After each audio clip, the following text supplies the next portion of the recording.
So how did you realize that you had been Joe DiMaggio? What happened was 8 years ago, I start seeing and feeling and sensing him all around me, and I can hear him talking to me, and I can see Marilyn Monroe. So I'm hearing and feeling Joe, and I'm seeing Marilyn. And my spiritual teacher that I was working with, she is a wonderful channel for Marilyn, and she just called me out, and she said, Wendy, you've got something profound going on with Joe and Marilyn. I don't want to say any more. You need to sort it out for yourself. So she texted me one day and said, Joe wants to talk with you. And she said, are you ready? In the text, okay, what's up with Joe and Marilyn? What's going on here? And Joe came right in and he said, you know who you were. You know we're the same soul. You've known that. You weren't ready before and you're ready now. Hi, everybody. Welcome to the Ask Julie Ryan Show. It's where we blend spirituality and practicality to help you live a life of purpose and joy. We have Wendy Rose Williams with us on this show today. Wendy believes she was baseball legend Joe DiMaggio in a past life. In addition, she's had 2 NDEs where she met angels and other spirits. Now, I'm going to be asking her about DiMaggio's relationship with his wife, Marilyn Monroe. So you want to stay tuned for all of that. Please remember to subscribe, leave a comment, and share this episode with your family and friends. Now let's go talk with Wendy. Wendy, I'm so thrilled to have you on the show today. Thank you for taking the time to join us. Oh, my absolute pleasure, Julie. Thank you for having me as your guest. You bet. You have had, a near-death experience or more than one near-death experience? Tell us what happened. I had 2 a few days apart. It was August of 1997, and I was newly pregnant, just over the moon. My husband and I were so excited because there'd been years of infertility, and I'd also had 2 ectopic pregnancies, and we had a toddler. So we were very, very excited. I'd had just one visit to the OBGYN, and he said, everything's going great. But I was noticing 2 odd things. I just had this relentless heartburn, and I'd checked with the doctor several times, and they said, oh, just go ahead and take Mylanta. That's safe to take in pregnancy, but wasn't doing a darn thing for me. And the other thing was I was having this incredibly vivid dream, almost the same dream almost every night. And what would happen, I would see this big ship out at sea, and this terrible storm would come up, and everything would just tear off the ship, like the winches and the cleats. The masts would all break, and the ship would go down. So it doesn't take a master dream interpreter to tell you, Wendy, your ship's about to go down. But I didn't understand. I didn't know the concept of prophetic dreams. And anyway, what could you do about it? So I was working at home and I'm alone on the day of the first NDE, and I just didn't feel right. So I ran into the bathroom thinking, I'm going to be sick. I don't know what's wrong, but I suddenly got this sense of impending doom. And I ran into the bathroom, and this sudden, just searing pain in my abdomen, it felt like an organ burst, was the only thing I could think of. I cried out to God for help, and I went down. I passed out on the bathroom floor.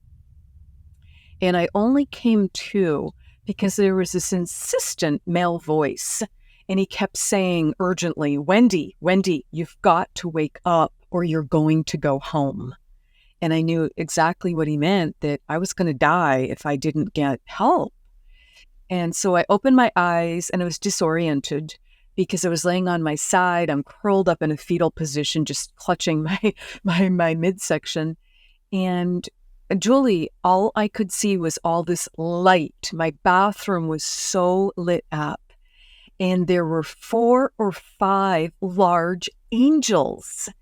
And there was just so much love coming from them, so much light, but again, this urgent message. So my response to this male angel was, I understand, but I can't walk. I don't know how to get to the phone.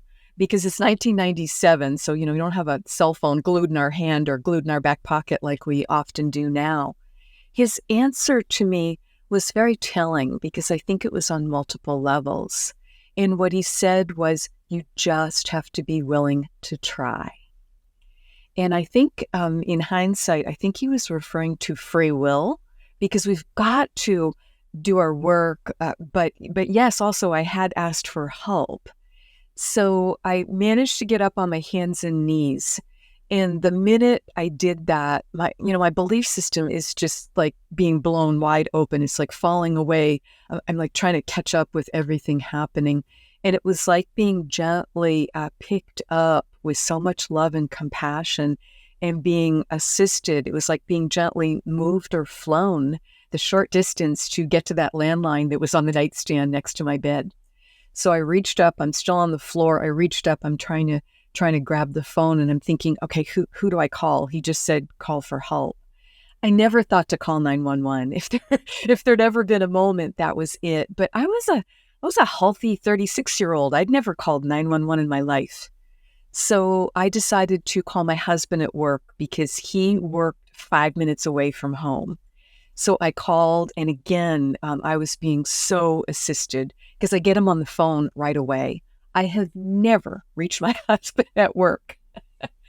And I give him a lot of credit because all I said to him was, I need you to drive me to the hospital now. Can you take me to the hospital now? And all he said was, on my way.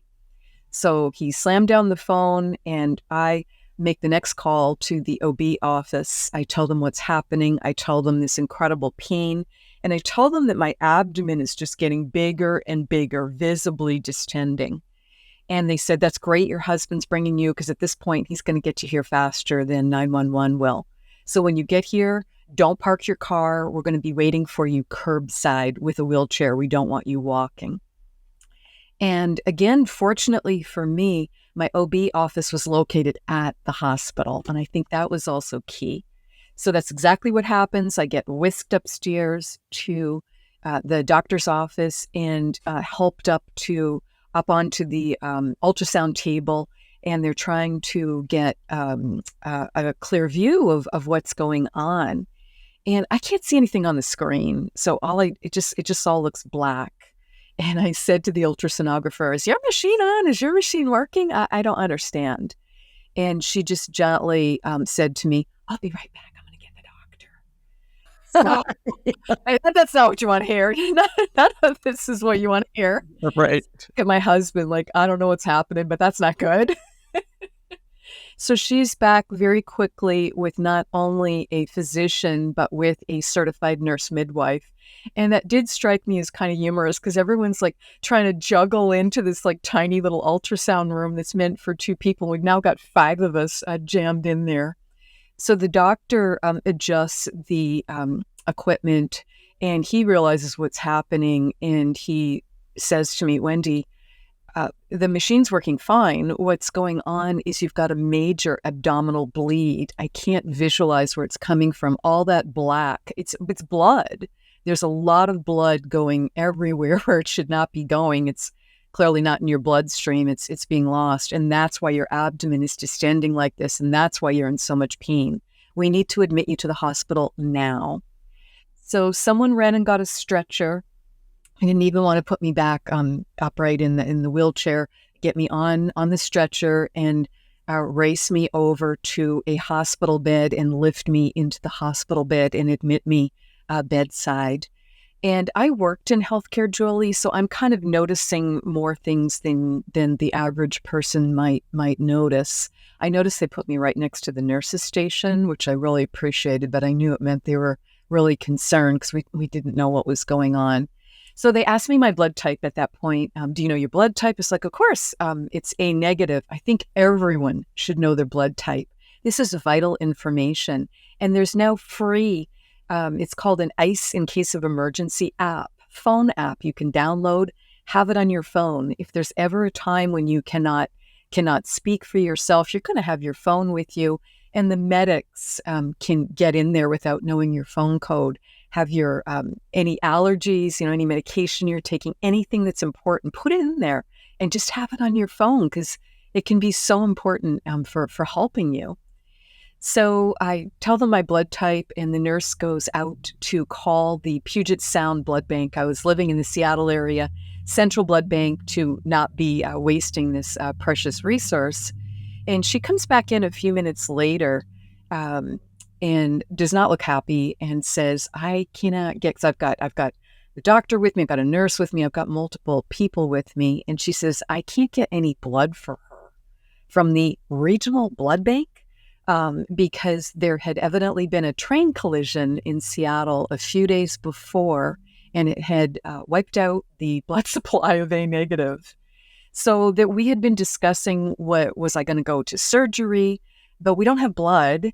And clearly I need to be transfused, and we don't know what we're operating on. And again, I'm pregnant. I'm 10 weeks pregnant at this time. So we make the decision to wait and watch. I'm very comfortable with this decision. I know I'm being very closely monitored. And I also need to explain, yes, I was in my local community hospital, but they were doing about 5,000 births a year at that time. And I knew from working in healthcare myself, I'd had my 2 ectopic pregnancy surgeries there. I'd delivered my baby, had gone through the infertility treatment.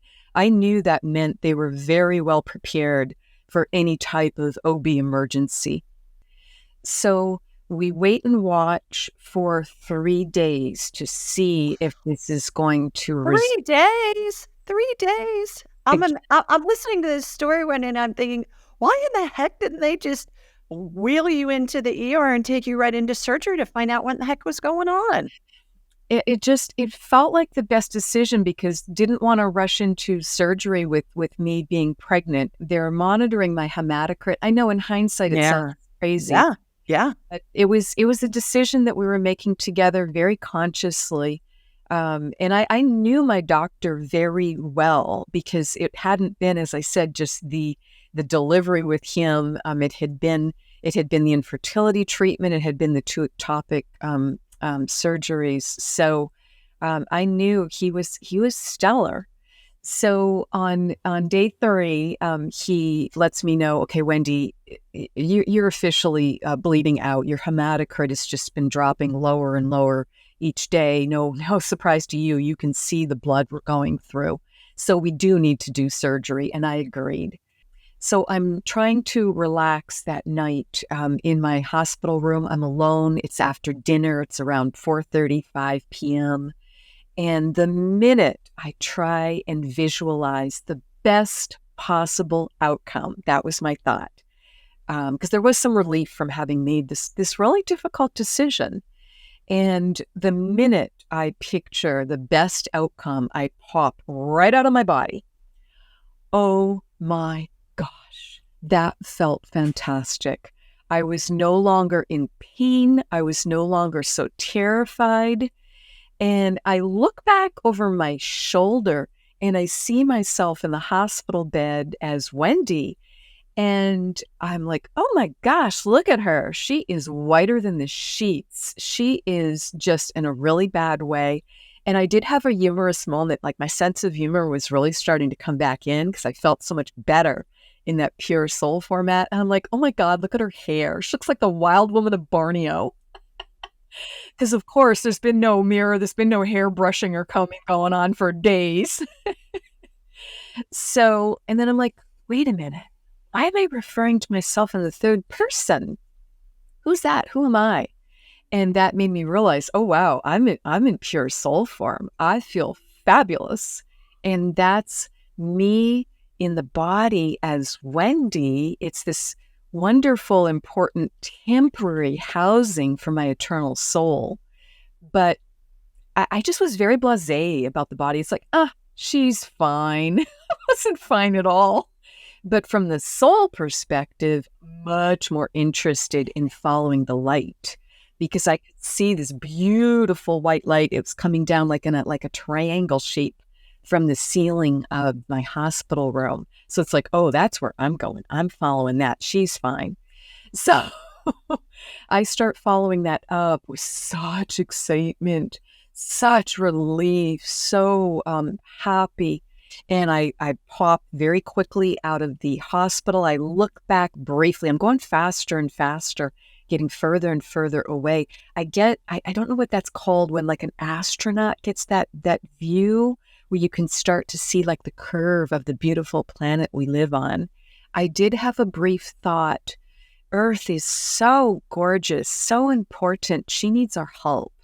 And then I kept on going. But all of a sudden, have you ever been in a car that ran out of gas and that awful feeling when it's like stuttering to a stop and you're like, dang, I'm out of fuel. I have no more energy left. I'm just out of gas. Don't make me walk through that long tunnel was my thought, because I won't make it home. I can't do it.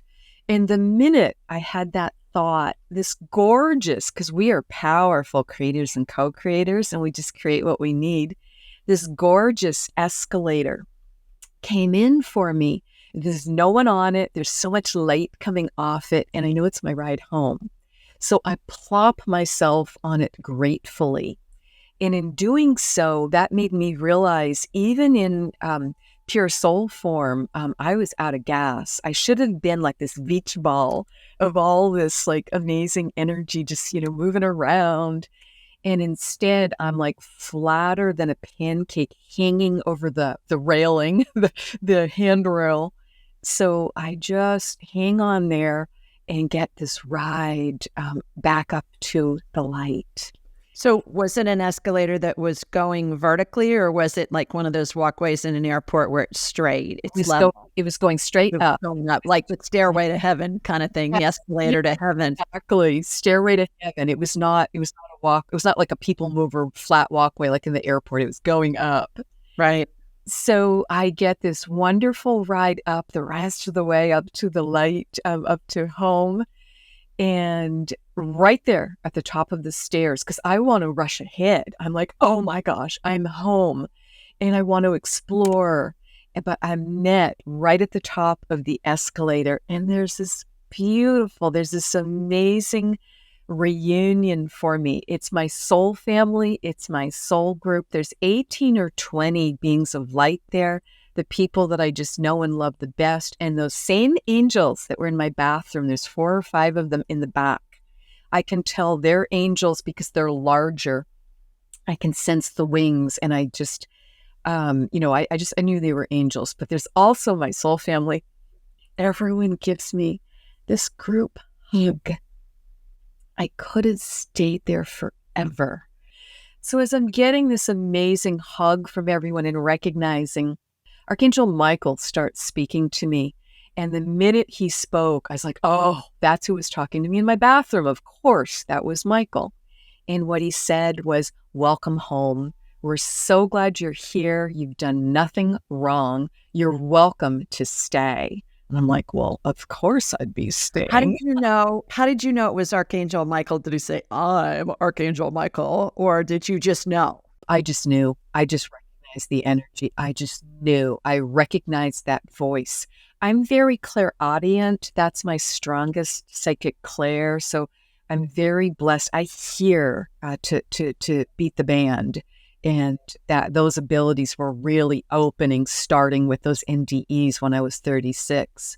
So he continues. He says, you're welcome to stay, but you're going to need to decide quickly. And I kind of flash back on that body bleeding out in the bed. It's like, obviously, it's got no life essence. It obviously going to need to decide quickly. He says, I can tell you 3 things to help you make your decision. Number 1, if you choose to go back, you will have a successful surgery tomorrow and you will fully regain your health. This is huge because, of course, that's been very much on my mind. Number 2, if you choose to go back, your baby will be born healthy. This is also huge because, as I said, years of infertility, ectopic pregnancies, I really felt this was my last opportunity to have another child. She was so wanted by both my husband and I. So this was really important to hear. And number 3 was the kicker, because now I'm starting to be like, oh, well, should I go back? This is really amazing, hopeful, new information. And number 3 was the kicker. And he continues, and Michael says, if you choose to go back, your life will be very difficult, likely for many years, because you're not on your life path. You're not living your purpose. So I am horrified. I'm embarrassed. And of course, I look at him, I'm like, well, oh my gosh, tell me, what am I supposed to be doing, not doing? What should I embrace? What should I let go of? I want to do the right thing. No one wants to hear this, that they're not living their purpose. And he just shakes his head. And I'm like, oh boy, he's not going to tell me anything else. But I'm like, well, wait a minute. I'm with my soul family and there's other angels here. Come on, there's the group dynamics. There's got to be chatty Cathy in the group, right? So I start shaking down the crowd, going around, try to find out from all of a little information, please, so I can do the right thing. And no one will tell me. And I'm like, okay, I get it. You're not supposed to tell me. I need to work it out for myself. That's the way it's meant to be. And so Michael then asks me, what do you want to do? When he asked me that, all I can see is, Tara, I know I'm going to regain my health. I know my new baby's going to be born healthy, and I'm just going to have to figure out the rest. So when he asked me that question, I said, put me back in, coach. I'm ready to play. So I think that it was just me like recommitting to more be in my body, more live my life, just more have the experiences I was meant to have. So everyone gives me another group hug at that moment, now that I've made the decision. And then we break it off, and Michael puts me back down on the escalator, and I'm looking over my shoulder, and I'm just waving, and everyone's in cheerleader mode, like, you can do it. You're so brave. We know you can figure it out. Get back in there. So I just come back down the escalator, and it just takes me perfectly right back into my hospital room, and I gently plop back into my body. And I have 2 immediate thoughts at that moment. And the first is, why is she so small? So I'm still like reintegrating back into me. And I'm like, why did I choose such a small body? Why is she 5'2"? This is annoying. I would like a bigger body. I knew my energy is so much bigger than this. So it's like, well, okay, it's what I chose. And also it's like, this is painful. I'm really ready for that surgery tomorrow. And I just need to hold on to my knowledge, my belief, my trust that it's going to be successful and my baby's going to be born healthy. So I recover in the hospital for another 3 or 4 days. I go home to 6 weeks of strict bed rest. Believe me, I was weaker than a kitten. I couldn't have done anything strenuous if I tried.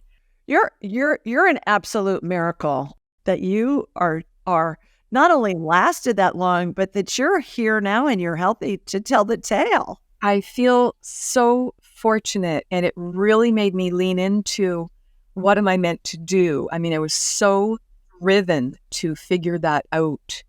So what happened next was I'm back at work. As I said, job I love. I'd been there for 3 years. Everything's going great. I'm only there for about 6 weeks, get called into my boss's office on a Friday afternoon. I don't think a thing about it. We have a great relationship. I'm thinking, he wants to chat about the weekend or wants to tell me something he needs done on Monday, needs done next week. Instead, when I walk into his office, I see, weight of the world. And I also see human resources sitting there with the personnel file on the table. So we know what this is. This is the dreaded Friday afternoon layoff. So I get laid off from a job I love that we really count on the income. I'm also carrying the health insurance for the family. Did you get laid off because you had been gone so long under medical leave? Absolutely not. That would have been illegal. And right. No. Right. No, I was laid off because we were starting to go through a merger, and they were going to pull up the marketing and sales responsibilities to the corporate office. So I was laid off due to that type of a restructure. So they did it as humanely as possible. Wendy, go ahead. We're so sorry. Apply for unemployment. You've got great references from us. Let us know anything you can do. Here's your severance package. I mean, they're doing everything they can, but it's like, oh boy, this is tough for the family right now.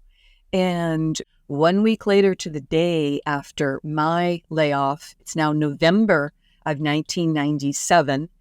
And my husband comes home from work really late. He's like 3 hours late. He's not picking up his phone. I'm really concerned. I'm thinking, has he been in a fender bender? Has he run out of gas? What's going on? And he explained to me he was the one of 5 owners of a successful software company that was about 4 years old at that time. They employed about 100 people, lovely office in downtown Bellevue on Seattle's east side. And he explained to me that they had gone belly up. And they had laid off essentially everyone in the company. And he was at work, trying to put his thumb over the blood loss. And they're trying to, how do we take care of our employees, get them on unemployment? What do we do about this lease? How do we get this company sold? So long story short, we're very fortunate. We were saved by a Bank of Mom. So did that lead you to your work as a past life regressionist? It was not until another 6 years after the divorce. I had no interest in dating, meeting anyone new, and that's what would lead to my spiritual awakening in a really funny way. I'll share with you. So my daughters are now 12 and 14, and life is going well. My mom and I have been able to build our dream duplex together. She's living in half, I'm living in the other half. Everything's going great. My daughters are doing great. Got the career really going. And all of a sudden I was like, what's missing? Oh my gosh, I'd love to meet a great guy. I'm ready. And it'll go well for my daughters at this point because I just really focused on them for 6 years. And I then was like, oh, wow, where do you meet one? I haven't been on a date in 25 years. I have no clue. So girlfriends helped me put together a profile to go on Match and get a couple pictures and all that good stuff. And so I go on a couple of dates. I'm on there for a few months and, just, trying to kind of knock the rust off because, as I said, it had been forever. And how do I have a conversation? And the minute I changed the geography and I put in 10 miles because the algorithm is based on how far apart you live from one another. The minute I put in 10 miles, this profile came up. I knew this man. And I'm reading through it, and nothing he wrote was predictable or trite, but it's like I was 3 sentences ahead of knowing what it would say. The last sentence in his profile was, any woman on a spiritual journey, particularly one interested in an LBL, we have to meet. So I immediately Google. Tell everybody listening what an LBL is. Exactly, because I had no clue. I want to make sure it's not a drug reference. It's Life Between Lives. It's Dr. Michael Newton's beautiful, very deep spiritual regression where you go to a very deep level and you go on home. You go in utero first in this lifetime. You find out why you picked your body, your parents. You learn your purpose. And then you go back briefly into a past life just as a launch pad to get back up home to heaven. Very similar to an NDE, but without the trauma. As you're lying safely, with your therapist leading you through this. So the minute I read Life Between Lives, Newton, Journey of Soul, and I'm reading the book, I'm looking at his website, I'm like, this is it. This is crucial for me. And I didn't know how I knew that, but I immediately ordered the book from the library. It's we're back in 2010, so no Kindle instant gratification. Waiting for the book to come, and I email this match, and I said, I know you. Where do we know each other from? And I'm so interested. Are you talking about, when you say LBL, are you talking about Newton in Life Between Lives? He writes back right away and says, yes. Have you done any past life regressions? Are you a spiritual seeker? I'm getting ready to go for my second LBL myself, and it's just really profound. And I said, my goodness, I wouldn't have described myself as being on that path, but I cannot wait for the book to get here. And so he and I then spend 3 weeks playing How Do I Know You? And that's how long it takes us to get together in person. And that, I think, was on purpose. I think that was purposeful because it gave time for the book to arrive and for me to devour the book. And I knew Journey of Souls was right. I knew it was just deep, deep truth for me. I knew I had to go for past life regression. I knew I had to go for a life between lives, and I could not wait to meet this match. So you were led. You were led to do this work. I got a couple of questions for you on that. Yeah. First of all, you say that you were Joe DiMaggio in a past life. Tell us real briefly about that. That came up starting about 8 years ago, and I started sensing Joe around me. I recognized him. I knew he'd been around me since childhood. And because Joe was well enough known, even though I was in Canada, and, he was, of course, just an American hero in so many ways, but he was on television, a little bit. So I'd see like the Mr. Coffee commercials, and it's like I would go like, "Ah," and it's like, I was like so tuned into it. Like I wouldn't watch any other. And I would also hear some of his radio appearances, or he'd be like at an All-Stars game or being honored. My grandfather was a real baseball fan. He'd played minor league. So he'd kind of instilled in we three granddaughters, he'd instilled, an appreciation for baseball. So I think I got a little, bit more than a typical Canadian girl would necessarily get. So how did you realize that you had been Joe DiMaggio? What happened was 8 years ago, I start seeing and feeling and sensing him all around me, and I can hear him talking to me. I'm very clairaudient by that point, as I mentioned, and I can see Marilyn Monroe. So I'm hearing and feeling Joe, and I'm seeing Marilyn. And my spiritual teacher that I was working with, she is a wonderful channel for Marilyn, and she just called me out, and she said, Wendy, you've got something profound going on with Joe and Marilyn. I don't want to say any more. You need to sort it out for yourself. So she texted me one day and said, Joe wants to talk with you. And I was like, oh boy. I kind of felt like I was being called to the principal's office. And she said, are you ready, in the text? And I went and meditated. I just laid the phone down. I went and meditated. And I just cleared my energy, grounded, called in my wonderful guides and said, okay, what's up with Joe and Marilyn? What's going on here? Why do I keep sensing and feeling that timeline? And Joe came right in and he said, Wendy, it's time to deal with it. It's time to step to the plate. Pun intended. You know who you were. We're the same soul. You've known that since you were a child and just didn't know what to do with it and didn't want to deal with it and thought it was weird and too big and crazy. And it just didn't, you weren't ready before, and you're ready now. Were you a good softball player in grade school? I was not. I am the Were you an athlete person on the face of the earth. I love it. Which is very typical because Joe DiMaggio and I, we're past parallel life. We were both alive at the same time for around 40 years. So, here he is, this, wonderfully coordinated athlete, tall American man. And here I am, this small Canadian gal with zero eye-hand coordination. I love it. So, and I believe that the soul can choose. We have so much energy as souls, and we can choose to incarnate into multiple lives at the same time to get more experiences faster. And then, be uploading and just understanding and progressing. So when you choose that contrast. So he told me, you need to know it, and it's time to deal with it because my life is impacting you too much in negative ways. And it's time to clean it up, Wendy. And so I texted right back to my teacher and I said, I know who I am. I know who I've been. And I know who I was in that timeline. And she replied, I'll support you any way you want. I know this is a big one.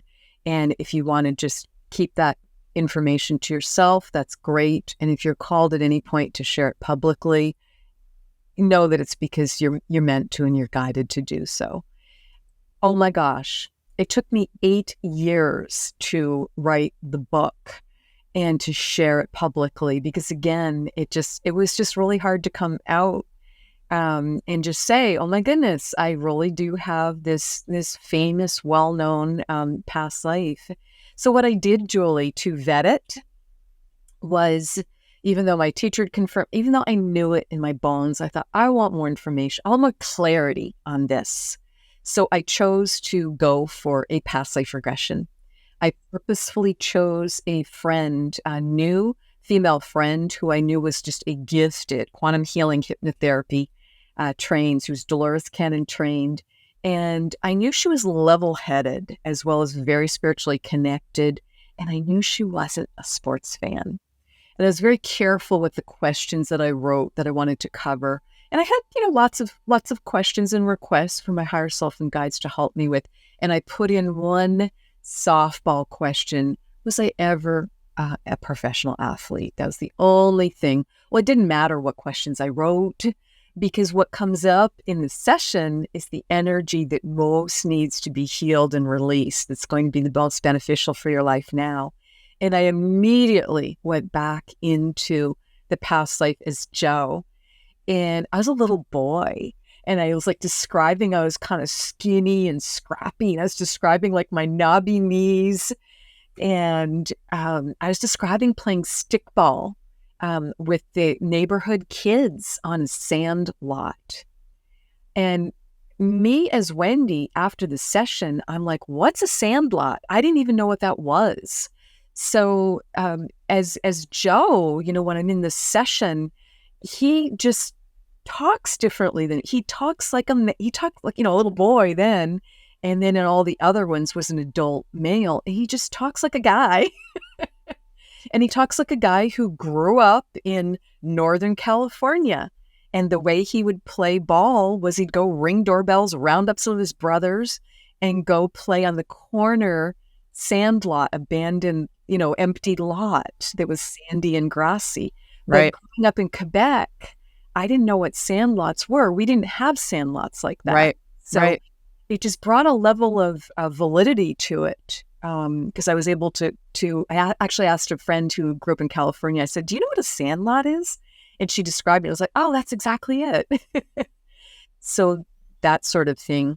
I ended up going for about 9 sessions, myself as the client, because again, so much would come through, so much healing, so much releasing, but there just was more. There was more. There was such heartbreak from his short marriage with Marilyn, and that marriage ending in divorce in less than a year. We were so regretful for having regrettably struck her one time, having hit her. And I just felt so terrible about that because of not only the physical pain, but the heartbreak and the humiliation she felt from that, because she was filming at the time and she had to ask the makeup crew to hide the marks. And I'm sure they knew it was a handprint. They knew what had caused that she'd been hit by someone. So, and she filed for divorce, and they had a 10 or 12 year history together. It wasn't just that short marriage. And they had reconciled. She had then remarried Arthur Miller and was divorced from Arthur Miller. Joe never had another relationship after Marilyn. And they had reconciled and they were planning to remarry. And I was just over the moon, to be forgiven by her and to get a chance to make it right and to have this happy marriage and just, make her life easier and just, support her and love her because he's retired and, her career is really taking off. And instead, her shocking death, and he ends up burying her on what was going to be their wedding day. Wow. I cannot tell you how much emotional angst. I can hear it in your voice, even now. Sessions. Are they buried together? No. She is in L.A. Probably in Forest Lawn. They're not. But she had made a request to him I thought was quite interesting. And she had said to him, if I die before you, will you please bring me fresh flowers? And he had done that every week for almost 20 years after her death. And that was part of how she was able to forgive him. Because what happened, Julie, was remarkable. I had a client referred to me to have a session, and she was a young gal in Europe. And she came in, she had anxiety, she had depression, she had some things that really needed to be lifted up, profound memories as Marilyn Monroe dating back to her childhood, also nightmares, and some things around the death. So I zipped my lip because I did not want her to know. It wasn't appropriate to share with her that I was working through my own past life as Joe DiMaggio when she was referred to me. I was going through my own sessions actively. And, but it was perfect because of her being referred to me and me helping her. And she immediately recognized me once she got in. She like me, she went directly into many scenes as Marilyn. Many scenes at different ages and stages of her life, the ones that had the most emotional content, needed some healing. Some of them were happy memories. Some of them were very hard. And she immediately would say to me, well, you know that, Joe. And I'm like, oh boy, what do I do with this? How do I handle this? And I just said to her, I need to keep my hypnotherapist hat on to be here for you.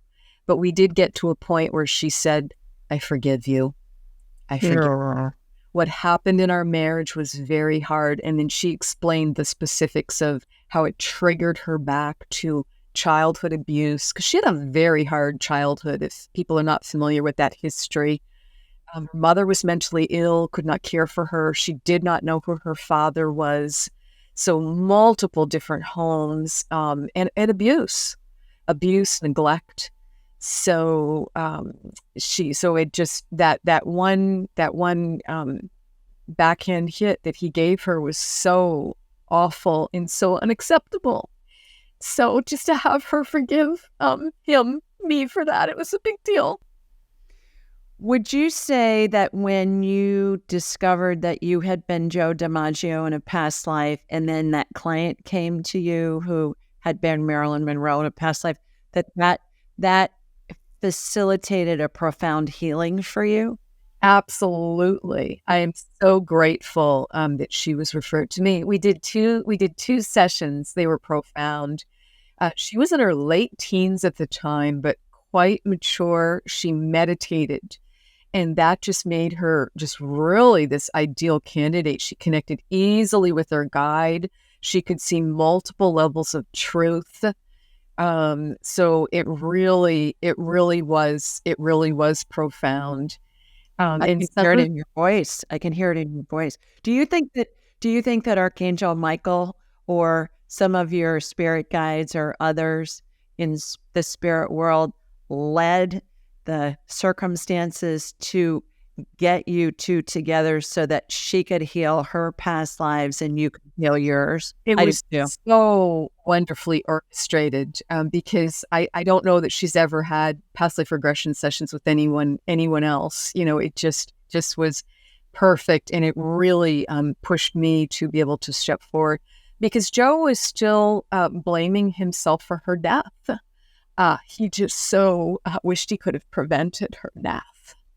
So what that was doing for me, it was causing me to not have a romantic partner. That was my next question. How was that affecting your current life? It was affecting my health in multiple ways. I had a lot of problems with my right foot, which I didn't understand. And I'd had to have 2 surgeries on it, and still was having a lot of issues with my right foot. So when I meditated on that and asked my guides, what's up with the right foot? What is going on there? They said, Google a picture of Joe DiMaggio at bat. And I'm like, what? Did I hear you right? I don't get it. They're like, Google it, Wendy. Look for an image. So I did. And the minute I saw it, I was like, oh, I get it. Joe had an unusual batting stance. He was tall and he had a very wide-legged stance. And he's playing back in the years before cleats are very good. And he's got that right foot dug in at the toes, dug in all the way behind him, ready to, power hit that home run, hit whatever he can, and race. And my right toes mysteriously dislocated. Sure. I had no injury. I didn't fall. I didn't stub my foot. And the podiatrist was like, he's like, Wendy, you've got like 2 different feet. I don't understand. He's like, did you do a sport where you were kicking or hitting? Were you right-footed, or were you ballet on point? What's going on here? Why are your 2 feet so different? Because your left foot's great and your right foot is a hot mess. Past life energy. So we healed that. I am so grateful to be able to walk comfortably. So when you say you healed that, does that mean that by illuminating something in one of your past lives, that eradicates the symptom in the current life? Yes. Realizing what happened in the past, like going to the lifetime of origins, the concept. Right. So I had a lot of physical injuries to my body that didn't make sense, that were from, and what my guide said was because of Joe and I being parallel, they said, you're actually a little too close. So you're carrying some of his baseball injuries that make no sense. They had one gift to me. They helped prove to me that I was Joe DiMaggio. So, and then it was because of the injuries and because of the medical conditions that you had, that you could correlate with things that had happened. Yes. And then that I was able to release them when I stepped to the plate, wrote the book, and released it publicly. Just so much more healing came in, and letting go of that emotional angst too, because he's born in early 1900s. And so his model, when he and Marilyn get married, and he was of Italian descent, came from this big, wonderful Italian family where dad's a fisherman, mom's at home with all these children taking care of this big family. The parents had emigrated from Italy to Northern California. And so Joe's model of, okay, we're married now, I'm going to take care of my wife. She needs to be the little Italian wife. He didn't have another model. Marilyn was born to be an entertainer. She needed to act, to sing, to dance. She needed to entertain, and her career was really taking off, and they couldn't reconcile that. So, but then that's why all that heartbreak came in when they didn't get to do it again, because he really saw it as a second opportunity to make it right and do right by her, and instead ends up burying her at age 30. She's only 36. I know. What a story.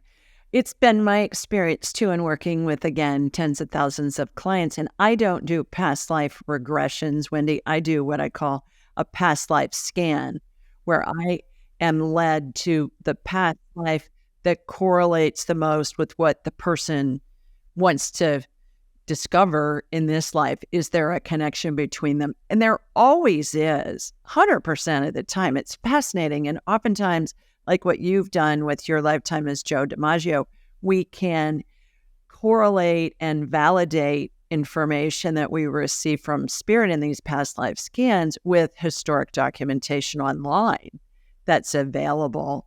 So I could talk to you for another hour, but I have one last question for you. And that is, why do we incarnate? I believe we incarnate because the soul is just really driven to progress, and it does so by having experiences. I think what we're really here for is to just open our hearts and realize it's really all about love. And we're just here to let go of everything else and feel like I did, that hug of being at home and just getting that unconditional love and be that love and radiate that out to others. Right. Well, you obviously do a wonderful job of that. I can feel it with you. And what a remarkable story, my girl. Not just about your NDEs, but about the whole DiMaggio thing too. I just am in awe of these stories that you've shared with us today. How can people learn more about you and your work? Via my website is the best way to reach me, Julie. It's my full name. It's wendyrosewilliams.com. And there you'll find out how to work with me privately. And you'll also find there's an invite to some fun group events. I'm doing a Come As You Were past life regression party where we will be doing some group hypnotherapy together and just help people release and celebrate the past lives, because they're not the doom and gloom report. Right. So it's bringing forth what we need that's going to enhance our life now. And you can also check out my podcast, which is wakingupspiritually.com, and check out the books. They're on Amazon and Audible. Okay, terrific. Well, we'll put all of that in the show notes so everybody can see that. So in the meantime, everybody, that's it for today. Sending you lots of love from Sweet Home, Alabama. Mwah! And from the Seattle area as well, where Wendy is. We'll see you next time.